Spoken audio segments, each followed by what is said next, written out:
My name is Taylor Mackenzie.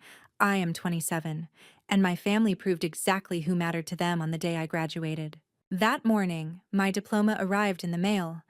I propped the envelope on the kitchen table and told myself there would at least be a small dinner later, maybe a cake, and one quick photo of me in my gown. Nothing huge, just a moment that said they were proud. Instead, my parents got dressed up and rushed out without even glancing at the table. Nobody mentioned my ceremony. A few hours later, my phone buzzed with photos from a private room at a Texas barbecue restaurant. Balloons on the wall, a custom cake, relatives crowded around, and my dropout sister in the center of every frame. The banner was for her. The toasts were for her. I was not invited. I was not mentioned. While they were clapping for her, I sat on my bed with my gown half-zipped, staring at my silent phone and that envelope in the next room. When the party finally wrapped up, my dad called. He did not say, "Congratulations." He told me that with or without a degree, I was still the disappointment in the family and that my sister was the one who really mattered. I thanked him for finally saying it out loud. That was 5 years ago. Yesterday, I put my plan into motion, and today my phone is full of messages from the same people begging me to pick up. Before I tell you what he said, and what happened after I walked out, tell me, what time is it for you right now, and where are you watching from? I'm curious to see how far this story will travel. The day itself only made sense later. I woke up before my alarm, staring at the ceiling with that tight feeling in my chest that I always get before something big. Graduation was supposed to be one of those milestones people frame photos of and hang in hallways. In my head, I kept replaying the version where my parents insisted on taking a picture by the front door, where they argued over who got to hold the camera first, where my name actually mattered. Instead, the house felt like a hotel lobby the morning after a conference. My parents moved through the kitchen like they were on a schedule I had not been told about. My mom was already in full makeup, hair done, scrolling her phone between checking the oven and the freezer. My dad wore a collared shirt I only ever saw when we went somewhere nicer than usual. They were overdressed for just another day, but every time I tried to read their faces, they looked past me. I poured coffee and asked if either of them wanted to watch part of the virtual ceremony with me later. My mom said she had errands. My dad muttered something about being busy in the afternoon. Neither of them looked up long enough to meet my eyes. There was no, "We're proud of you," no talk about where we might go afterward. They just moved around me, opening cabinets, closing drawers, checking the clock. My sister wandered in halfway through the morning, still in pajamas, hair up, acting like it was any normal weekend. She grabbed something from the fridge, leaned on the counter, and smirked when she saw me in my plain black gown hanging on the back of a chair. She did not say congratulations. She did not mention the ceremony. She just asked if I was going anywhere later and then laughed when I said I had not heard of any plans. At some point, they all disappeared on me in pieces. My dad left first, keys in hand, calling something over his shoulder about needing to get across town before lunch. My mom followed with a big tote bag and a quick note about meeting someone. My sister slipped out last, taking extra time in the hallway mirror, adjusting her outfit, walking past me like I was part of the furniture. The front door clicked shut, and the house felt quieter than it had in years. The actual graduation stream on my laptop felt like watching somebody else's life. I heard my name come through the speakers, saw it flash across the screen in a list that moved too quickly, and there was nobody behind me saying, "That's you." When the video ended, there was no shout from the kitchen, no surprise cake, no "come here for a picture." Just the hum of the fridge and the curtains shifting in the air from the vent. My phone buzzed here and there with messages from relatives and a couple of friends. They sent the usual lines about being proud of me, asking how the ceremony went, dropping heart emojis and cap and gown stickers. Underneath the congratulations, though, I started to notice a different pattern. People asked if I was already on my way. Someone said they hoped the food was good. Another mentioned traffic on the highway near one specific exit across town. None of them said the name of a restaurant, but every clue lined up like puzzle pieces that I was not supposed to notice. I realized my parents had left dressed for something special. I realized my sister had left the house with the kind of makeup she saves for big nights. My relatives were talking about a celebration, and nobody had included me in any part of organizing it. I sat on the couch with my laptop still open on the coffee table, the graduation page frozen on the last slide, and scrolled through those messages over and over. The longer I read, the more obvious it became that there was another event happening that day. Something with tables and food and plans and my family in the middle of it, and I was not part of it. The day I crossed a finish line they said they cared about, they were somewhere else acting like my work was a background detail in their schedule. Keeping my robe draped over the chair, I walked slowly through each room, touching the backs of chairs and the edges of picture frames just to give my hands something to do. Every surface in that house held some reminder of a smaller occasion they once celebrated loudly. But that afternoon, the only proof my graduation existed was a silent screen and a string of messages from people who assumed I was already sitting at a table I had never been invited to. Evening did not feel any different from afternoon until the lights started to change. The sun slid across the living room and then disappeared, leaving the walls dull gray. My laptop screen had gone dark, the ceremony tab still open underneath, frozen on the list of names that had already moved past mine. I sat there with the gown folded beside me and the envelope on the table, wondering why the day felt smaller than it was supposed to. My phone lay face down on the arm of the couch. I could feel it buzz every so often. Short vibrations that meant more messages and notifications, more proof that the rest of my family was somewhere else. I let each one pass without picking the phone up. Part of me wanted to believe there was still some surprise waiting, something I had not been told yet. Another part already knew that if I were part of whatever they were doing, I would not be sitting alone in a quiet house. When I finally flipped the phone over, the screen was crowded with alerts from group threads and relatives.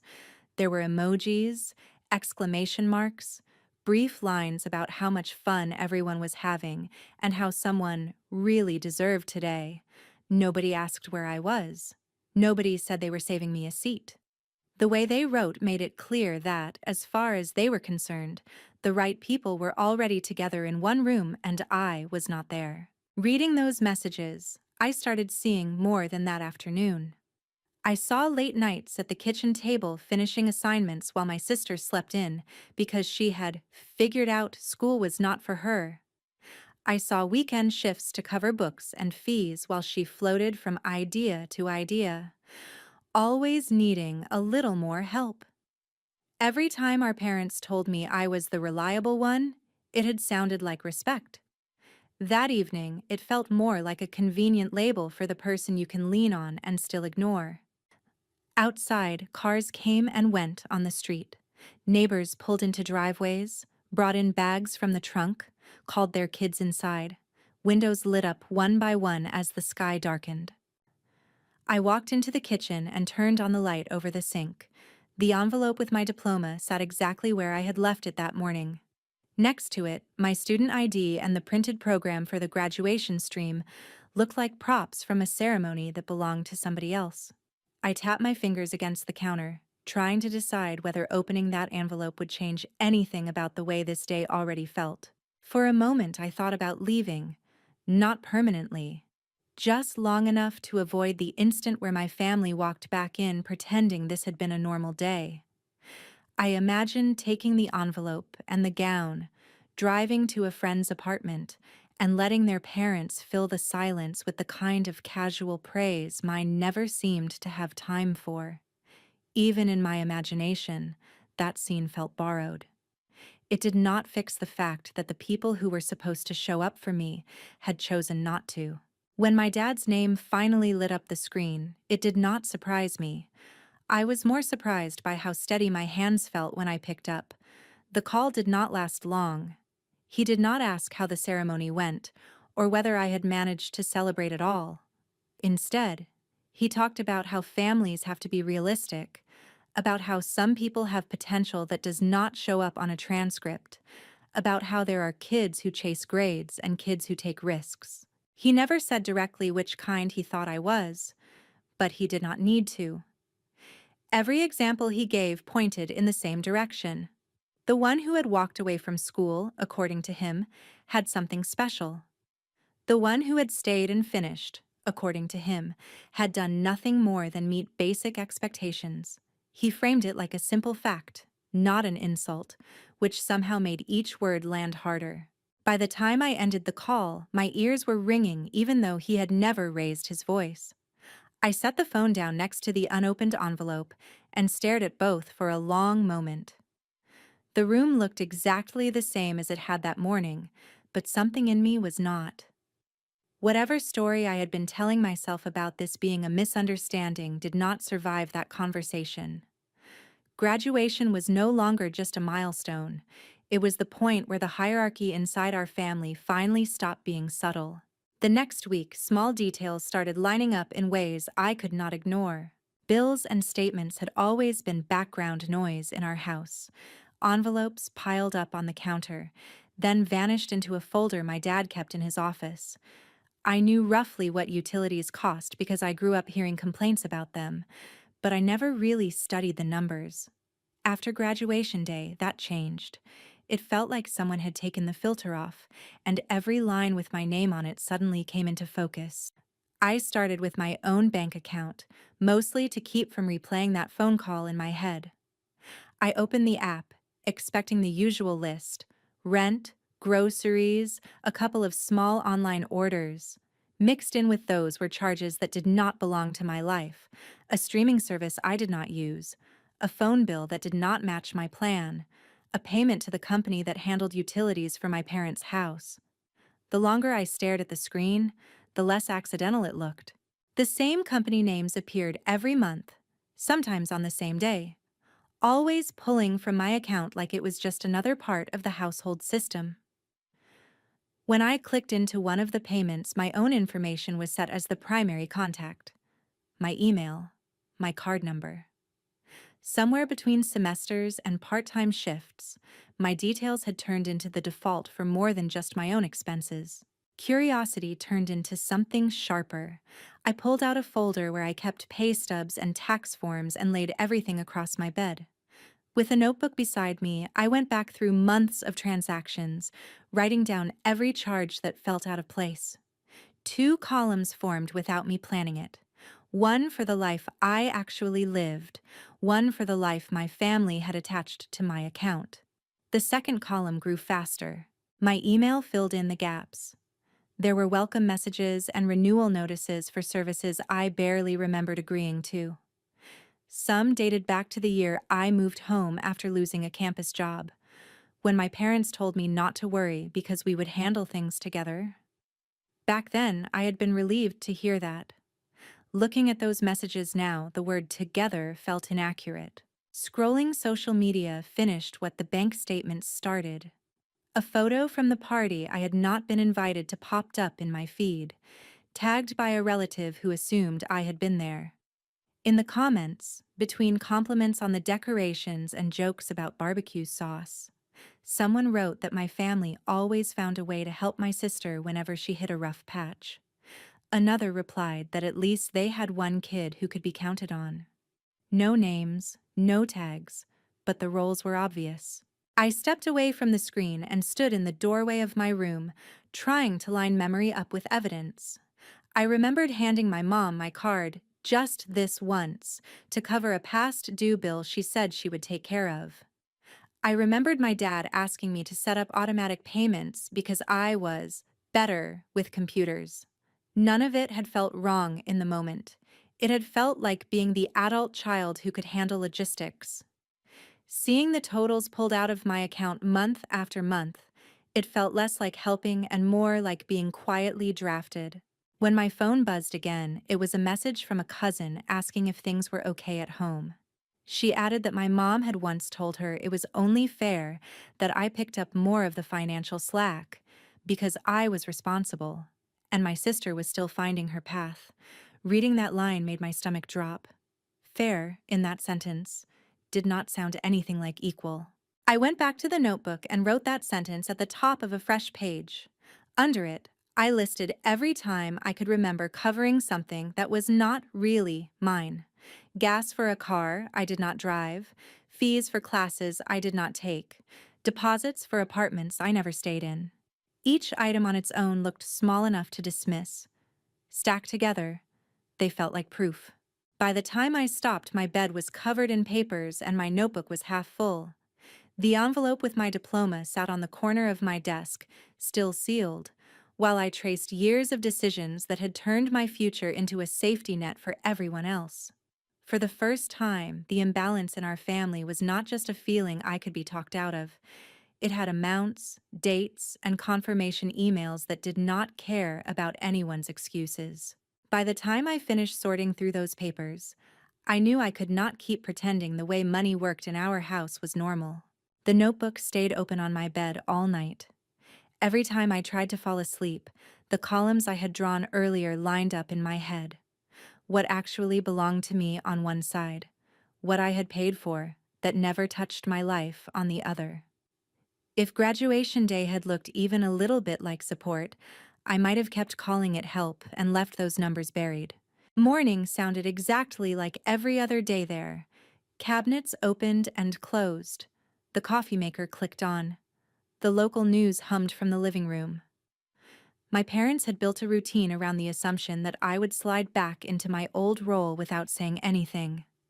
That idea sat in my chest like a weight while I got dressed and picked up the notebook again. I did not plan a speech. I carried the notebook into the kitchen and set it down on the table where everyone dropped their keys. My mom glanced at it and went back to her mug. My dad did not look up from his tablet. My sister sat with her feet on the chair, scrolling through her phone. I stood there until the silence felt deliberate, then opened the notebook to the pages covered in figures. When I said I needed to go over some charges on my account, my mom's confusion sounded practiced. She squinted at the pages as if those company names belonged to strangers. My dad leaned back like this was an overreaction he expected me to grow out of. My sister watched the way she watches reality shows, waiting to see if someone would finally snap. I pointed out payments for utilities tied to this house, subscriptions registered under my email, transfers that matched days they had asked me to help out. For each example, there was a memory. A weekend shift I picked up to cover a bill, an elective I dropped because I was afraid of stretching my budget. None of that seemed to land. My dad said it was natural for families to share resources. My mom asked why I was acting like this was a business arrangement. My sister rolled her eyes when I mentioned totals. The more I laid it out, the less it felt like a misunderstanding. I kept my voice steady, but inside I could feel years of quiet adjustments pushing up against every sentence. I was not asking for anyone to pay me back on the spot. I was asking them to admit that this had been more than a little help, that they had leaned on me while telling me it was simply what a responsible child does. Their answers did not change when the numbers got bigger. My mom said I was being dramatic. My dad said this was not how family worked, that family did not keep score. My sister finally spoke long enough to remark that at least I could afford it. In a few sentences, they turned a notebook full of statements into proof, in their minds, that I was selfish for wanting boundaries. Standing there with my graduation envelope still unopened on the counter, it hit me that I was never going to get what I was asking for. I was not going to get an apology or even a straightforward acknowledgement that this arrangement had benefited them more than it benefited me. If I stayed, I knew exactly what would happen. More charges that were not mine, more expectations I had not agreed to, more reminders that my work was background noise to whatever crisis my sister was living through. I closed the notebook and took it back to my room. The decision formed quietly in the space that followed. I did not slam doors or raise my voice. I pulled two suitcases from under my bed and started folding clothes into them. The room that had always felt temporary while I finished school suddenly looked like a place I needed to leave for good. Packing forced me to decide what actually belonged to me. Textbooks and notes went into a box. Clothes and a few personal things went into the suitcases. Everything else stayed where it was, not because it meant nothing, but because I had accepted that I could not fix what it represented. There was no version of staying that did not require me to shrink myself back into the person they preferred. When I was done, I set the notebook on top of one suitcase and the sealed envelope on the other. The papers inside that envelope were supposed to be proof that I had options. In that moment, they felt more like permission to stop letting my future function as the family's backup plan. 2 days later, I moved my suitcases to the front door before anyone was awake.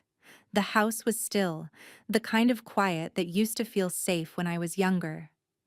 Now it felt like I was walking through a place that had already decided what my role would always be. I left the notebook on my desk. It was there if anyone wanted to read it, but I did not expect them to. The argument about what was fair was already over. All that was left was whether I would keep accepting it. Carrying the suitcases down the stairs felt heavier than dragging them out of storage. It felt like admitting that nothing I had done so far had been enough to change the way they saw me. My mom stepped into the hallway just as I reached the bottom. She held a coffee mug like it was any other morning. When she noticed the bags, her expression tightened. She asked where I was going, as if leaving needed permission. I said I had somewhere else to stay. She wanted to know how long I would be gone and whether I could still help with certain payments. I told her I would cover my own and nothing more.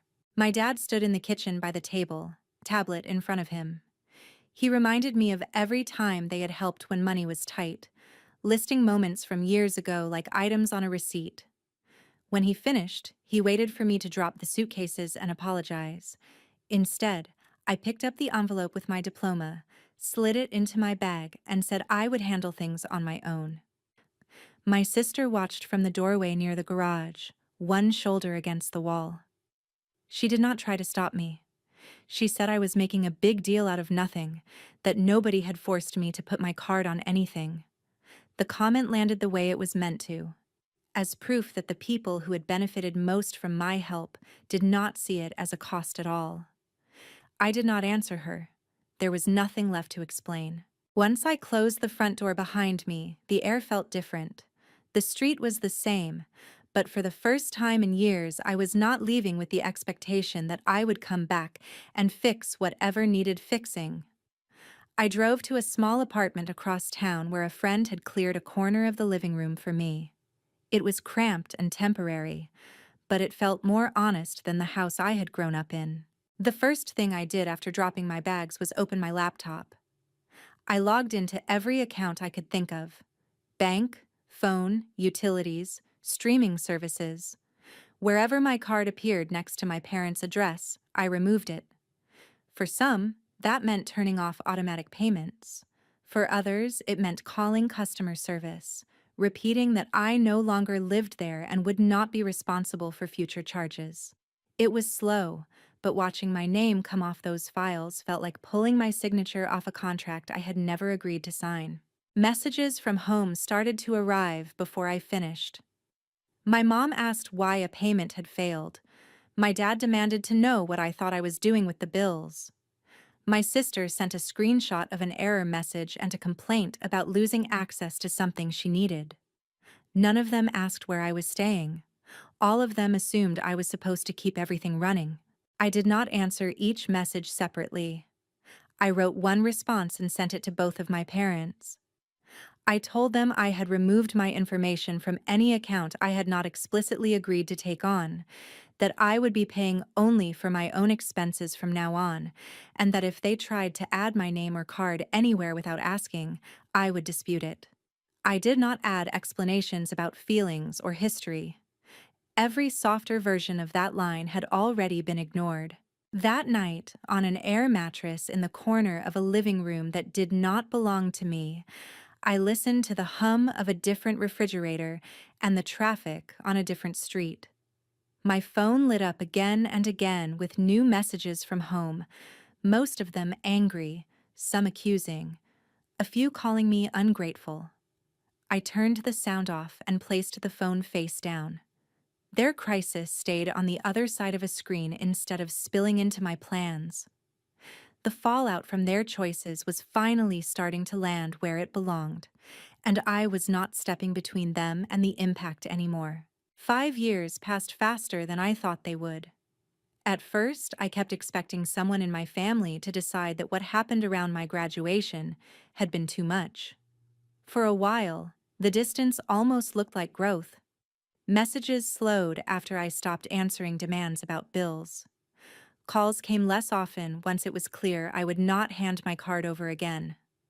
Months went by without anyone showing up at my door. Life without them settled into something simple. I worked, paid my own rent, chose what to keep and what to cut, and knew where every payment went. When unexpected expenses came up, I adjusted. Every so often, the past tried to follow.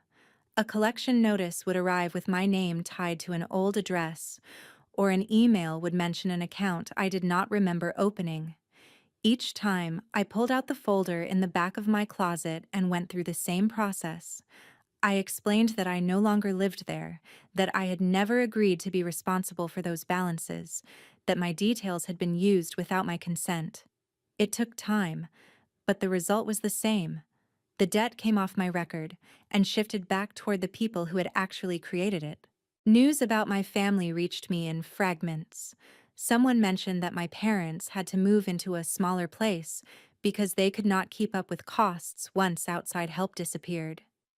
Someone else said my sister was having trouble getting approved for leases because her credit report was full of late marks and accounts that had turned into bigger problems. You cannot build stability on someone else's sacrifice forever. The plan I put into motion yesterday was not a dramatic twist. It was the last step in a line of choices I had been making since the morning I carried my suitcases to the door. Over the years, I kept documentation of every attempt to pull my name back into their finances. Yesterday, another letter arrived from a company insisting I was still attached to a balance I had never touched.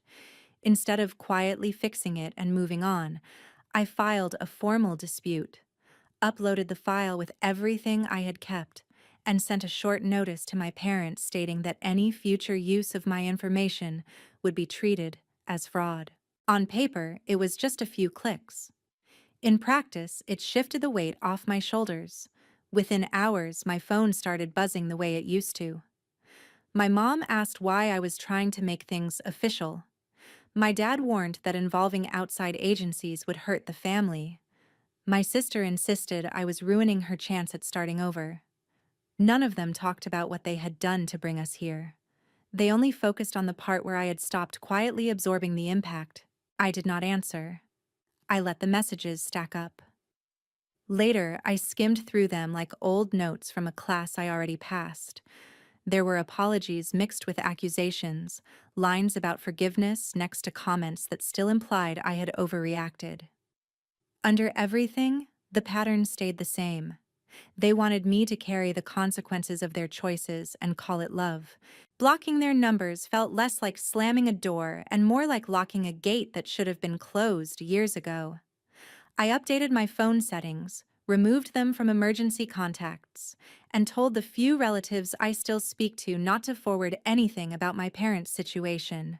Their lives will continue without my help, just like mine has continued without theirs. The difference now is that there is no open channel for them to drag me back into the role they preferred. Sitting alone in my own place, years after the day they celebrated a dropout instead of a graduation, I understood that the real turning point was never the party or the phone call. It was the moment I started treating my own choices with the same seriousness I had always given theirs. They chose who mattered to them. I chose not to fight for a spot in that order, only to stop standing between them and the results. If there is any lesson in this, it is not that cutting people off is easy or that it fixes everything. It is that boundaries are not punishments. They are lines that protect the parts of you no one else bothered to guard. Pretending nothing was wrong would have kept me small, broke, and useful to everyone but myself. If any part of this sounds familiar, I hope you hear at least that much. Thank you for staying with me through the story. If you want to share where you are watching from or how this landed for you, I will be reading the comments, even if I am done answering certain messages.